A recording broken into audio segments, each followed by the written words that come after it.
حي على الفلاح. We are so worried about our children, we're not too worried about ourselves. Forget everybody else. It's just I am in trouble. I shouldn't think about anybody else right now. I should only be thinking about myself. When it comes to our salvation, being saved on the Day of Judgment, there is no charity. On that day, the mother doesn't care about the child. The mother doesn't care about the child. With the exception of Rasulullah sallallahu alaihi wasallam, the people, the prophets alayhi wasallam are saying, we can't make shafa'a for you. Go someone else. I have nothing to give you. That is the day when brother is running from brother. Best friends are no longer best friends. وَتَقَطَّعَتْ بِهِمُ الْأَسْبَابِ يَوْمَ يَفِرُّ الْمَرْءُ مِنْ أَخِيهِ وَأُمِّهِ وَأَبِيهِ. On that day, you love your family so much. And by the way, we sometimes, out of love of people, we do really bad things. Right? We do really, really bad things. And those same people, the person who's about to be thrown in hellfire on the Day of Judgment, he says, وَمَنْ فِي الْأَرْضِ جَمِيعًا ثُمَّ يُنْجِيهِ. He says to Allah Azza wa Jal, لَوْ يَفْتَدِي مِنْ عَذَابِ يَوْمِئِذٍ بِبَنِيهِ وَصَاحِبَتِهِ وَأَخِيهِ. Can I be saved from the punishment in exchange for my son? Can you throw my son, my baby, can you throw him in hell instead of me? That's what the guy will say. And my wife, and my brother, and my mother, وَأُمِّي وَأَبِيهِ وَفَصِيلَتِهِ, and his extended family. وَمَنْ فِي الْأَرْضِ جَمِيعًا. He will look at all humanity and say, oh Allah, you're about to throw me. Why don't you take all of them instead? All of them. Just let me be saved. ثُمَّ يُنْجِيهِ, then he should be saved. SubhanAllah. That is the state of affairs. Now think about that. This day, on that day, you'll forget everyone. So what we're learning here is, this is the time to forget everyone first. You should be concerned about them second. Who should you be concerned about first? Yourself. I say this with all sincerity and goodwill at heart to the parents of Muslim children. We are so worried about our children, we're not too worried about ourselves. My kids got to go to an Islamic school. We got to make sure that they're in a good environment. What about your good environment? Why are you watching that stuff? Why are you talking like that? Why are you cheating in business? Why aren't you getting up for salah? We remember those we love, and we forget who? Our own selves. SubhanAllah. Can you talk to this? Can you talk to that? They'll come to the shaykh, the imam. Can you talk to my kids? They need some advice. You don't need advice? Really? Because I will think, if you messed up in raising your kid, the first person who needs advice is you. What happened all these years? Where have you been? Where's the parent been who's supposed to do his job? SubhanAllah. So innal insan, bringing responsibility to ourselves, the state of emergency, the fact that we are not safe from loss. We're not even discussing loss yet. That's later on in the ayah. We're just at innal insan. By understanding that implication of asr, what we're learning in wal asr innal insana lafi khusr is, human beings are in loss, and the time to change the way they are supposed to do it is right now. This is the time to change immediately. That's one of the benefits of asr in that word. We are being asked to reflect on time that is dripping away from all of us. We can get lost in the technicalities and the grammatical analysis and the quotes of the mufassirun, but let's think about how this applies to us.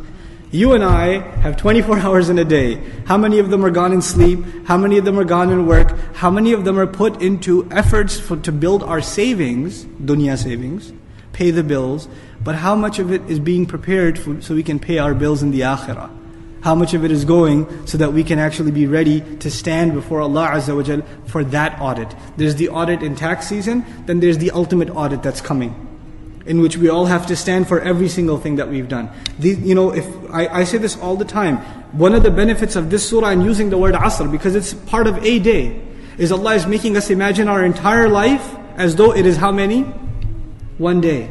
That it's one day. If you can transform how you spend one day, basically you have transformed your life. Because you know this already. Many of you work full-time, or are students full-time, or do you take care of the home full-time? A lot of your days are exactly the same. There's a lot of routine. It's the same exact thing over and over and over again. So if you can bring a change to one part of your day, you've actually transformed one part of your entire life. You've transformed an entire part of your life.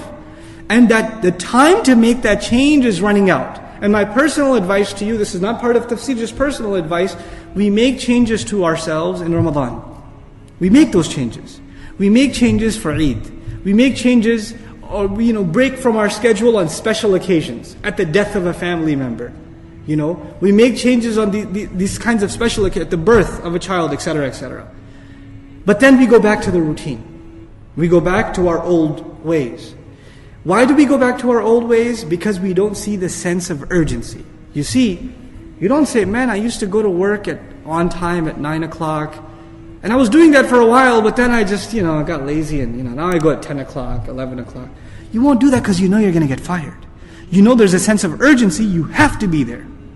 And the fact that you have convinced yourself that there's an absolute sense of urgency, you have no choice but to be there on time every day, you have no choice in the matter, it automatically made your consistency easy for you. It didn't make it hard anymore. You just have to do it, you don't think twice about it. Somebody says to you, how do you do it, man? I just got to do it. I don't think about it, I just do it. That's it. Now, if we really, really believed, like we believe we will lose our job when we don't show up on time, right? If we really, really believed that we are heading for loss, and there are certain behaviors that need to enter into our life, like the regularity of salah, for example, like the abandonment of vain activity, for example, if we were really convinced that not changing our behavior will lead us to loss, like the loss of a job, right? Like, nobody's going to be late for their immigration appointment. They're going to be there 2 hours early. Right? They're going to prepare the night. They have Qiyam al-Layl the night before because it's at 6 a.m. so they won't go to sleep. They'll be there early because they are convinced this has to do with, if they don't do this, they will be in loss. If we are truly convinced this will lead to loss, then changing one day, rather changing your whole life becomes very easy. But when does it become easy? When there is belief. Which is why when Allah talked about khusr, what's the first exception He mentioned? Those who what? They believe. There's not just casually, those who believe, I'm included. No. There's not the kind of belief we're talking about here. This is real, deep conviction that what I am doing is directly connected to my success, directly connected to my failure. I better change my ways. I better get my act together. This is just in the word al-asr itself. Just in the word, how it's being squeezed and drenched away, and I don't have time. The students, those of you that are students here, you have an assignment due, and you forgot to do it. There's time running out. Right?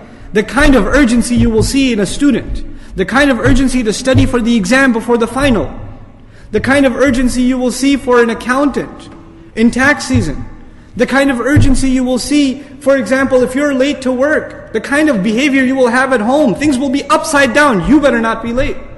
You're going to turn the whole house up, nothing matters at that time. You won't care about breakfast or this or that or the other, you will go because there's a sense of urgency, you are convinced you will be in trouble if you don't do it.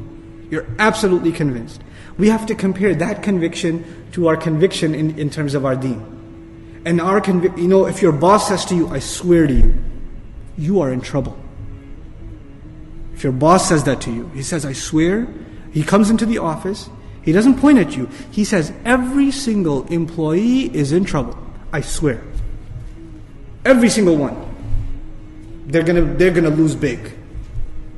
When he walks away, do you think any of the employees say, not me, I'm okay? Nope. He didn't specify, right? He didn't say some people are in trouble. He didn't say that guy over there is in trouble. What did he say? Every single one. You're all in trouble. And you're going to find out pretty soon, time's running out. There's a deadline. You're going to find out very, very soon how much trouble you're really in. Now when you hear that, in dunya, there's a sense of urgency. There's, oh my God, what am I supposed to do? What does he want? Why is he angry? Is it something we're not doing? Now think about this. When you get a job, and I'm giving you these examples so we understand the rest of the surah well, inshallah ta'ala. This is a critical surah for the life of a Muslim. It is such a gift from Allah that He gave us 3 ayat that can change our life. You don't have to memorize Quran to change your life. Just remember Surah Al-Asr, man. Subhanallah, how it will transform your life. How it will transform your life. Now think about this. You get a job. Your boss says to you, you got 4 tasks. Every day, you have how many? 4 tasks. Sometimes your boss gives you tasks that you're really good at. And sometimes you have tasks that you don't like doing. But because this is your job, how many tasks do you have to do? All 4. You only like 2 of them, but you still have to do 4. 2 of them you enjoy doing, 2 of them you don't enjoy doing, but you still do 4. Now if some of you decide, or I decide, I'm just going to do 2 of those. Because I'm really good at those two. I'm not going to even touch the other two. I'm not worried about that. He'll be okay. When he sees how impressive my first two are, he'll forget about the other two. So you don't do the other two tasks. And the boss comes after a week, so what's the story? Where are you on the progress? I finished the first 200%. Oh, what about the other? Actually, I'm not going to do those. But see how good I did the first two. What's going to happen to this person? What do you think is going to happen? He's going to keep his job? No. Even if you did not the best job, but at least you did your best for all four. You didn't get 100%. You got a 70% for all four. That's better than you getting 100% for one of them. You understand? So when Allah sets out four conditions, إِلَّا الَّذِينَ آمَنُوا وَعَمِلُوا الصَّالِحَاتِ وَتَوَاصَوْا بِالْحَقِّ وَتَوَاصَوْا بِالصَّبْرِ, and we say, Iman, yeah, we should work on our Iman. Some good deeds. And you say, this other stuff, this is for speakers. This is for da'i, this is for the shaykh, this is for somebody, this is not for me. This is for somebody else. Then what are you doing? You're saying, Allah says, everyone's in trouble except people who meet four conditions, but you're only interested in two, or one, or three, or whatever. You're picking and choosing, that is also in loss. It's all or nothing. It's all or nothing. That's the attitude we have to develop in regards to this surah.